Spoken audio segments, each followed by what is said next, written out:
everyone, I'm Beth Barany. I'm your host for How to Write the Future podcast.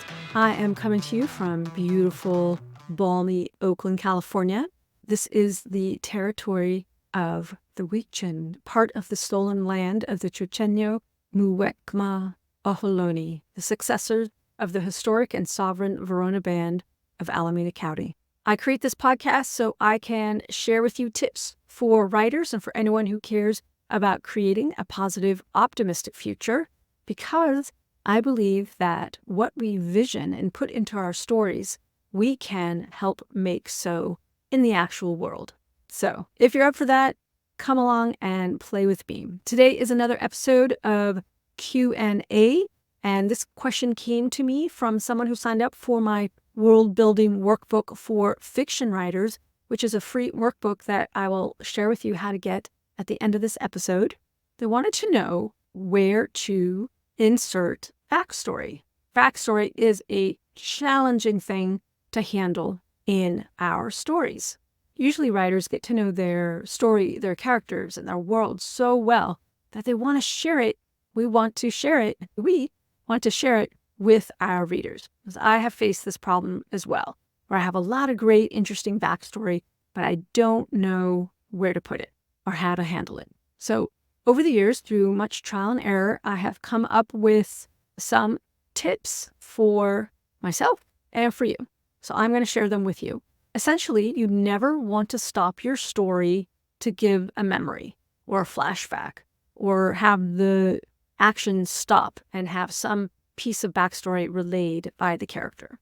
Ideally, you want to keep the story going unless it is so critical that you have to stop the forward momentum of the story to relay the previous incident. And there are some very specific times where it totally makes sense to do that. Essentially, though, you want the reader to experience backstory from the perspective of your point of view character who is living in the present and responding and going after their goal and encountering obstacle. And you want to drop hints about who they are and where they came from and things from their past. How do you do that? One of the best ways I know how to do that is have them recall something, have a memory. Everything in our present day life relates. We usually always relate it to something that happened in the past. A simple example could be Mary ran for the bus, something she had done every day for the last 10 weeks. So there I'm telling a moment, and even could be an opening moment of a story, where we're getting a sense of her present, she's running for the bus, and her past, she's been doing it for the last 10 weeks. I'm not going to stop the story and describe the bus and how it reminds her of some childhood bus. That isn't probably relevant. So most backstory, if it is going to show up in stopping the action of your front story, it's going to happen someplace in the middle where you want to have a moment of reflection. What triggers a memory? Everything could trigger a memory for your character, but you only want to share what is relevant to the front action of the story. And also to give a little bit of context to the reader. Another place to insert backstory is in a moment of meeting somebody.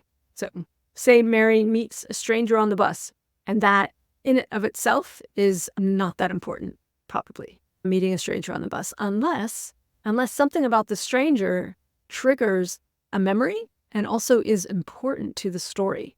So that's very, very key here. Backstory needs to be in your story only if it's very, very important, meaning without this little bit of knowledge, the reader would be lost. So I like to joke and say, share backstory on a need-to-know basis. We don't need to know the whole lineage. We don't need to know everything the person did before we bet them on page 1. Just need to know the most important details. How do you figure out the most important details? Either you get an editor or beta reader or a critique partner to give you that feedback, which is very, very helpful when you don't know. And I highly recommend somebody else give you feedback on your work if you can't figure it out, or just be as minimal as you can. Try subtracting things when you're in edits. All right, so again, to recap, with backstory, you only want to include what is most relevant, insert it in memory. So one thing could lead to another. For example, if I have Mary meet the stranger on the bus, it could be a stranger sat down next to Mary. Mary paid no mind until the stranger spoke to her their voice sounded exactly like her ex-boyfriend, who she had just kicked out of her house. She scooted closer to the window to get away from this stranger. She didn't even want to look at them.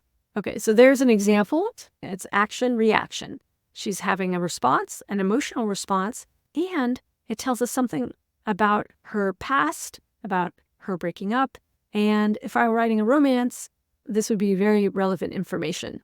So keep it relevant to the kind of story that you are writing. All right, if you have any other questions about backstory, let me know. This is a wonderful, juicy topic, and maybe I could answer them in another episode. And if you would like to get your own copy of the World Building Workbook for fiction writers, then please check out the link that is in the description for this podcast, or go to howtowritethefuture.com. And there you will see how to get your own copy of the World Building Workbook for fiction writers.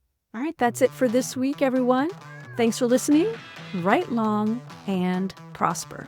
And Rocket wants to say something. Want to say something? Rocket, want to say something? You just want to be cozy? The cozy cat. You're the cozy cat.